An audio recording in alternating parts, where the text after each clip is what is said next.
We're told the system of linear equations below is graphed on the coordinate grid. Okay, we see that. Then it says, what is the value of y equals negative x minus 7 when x is equal to negative 8? So the graph y equals negative x minus 7, that's this blue line here. And they tell us that the point negative 8 comma 1 is on that line. So when x is equal to negative 8, y is equal to 1. So we could type that in. And then they ask us, what is the y value of the bronze line, or the brown line here? Y is equal to 1/2 x minus 1 when x is equal to negative 8.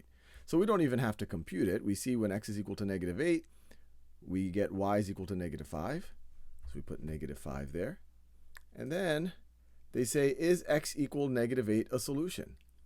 Well, the only way that x equals negative 8 would be a solution is if the y value of those lines when x equals negative 8 were the same. But they're clearly not. And in fact, we would see it visually. If it was a solution, the two lines would intersect at that point.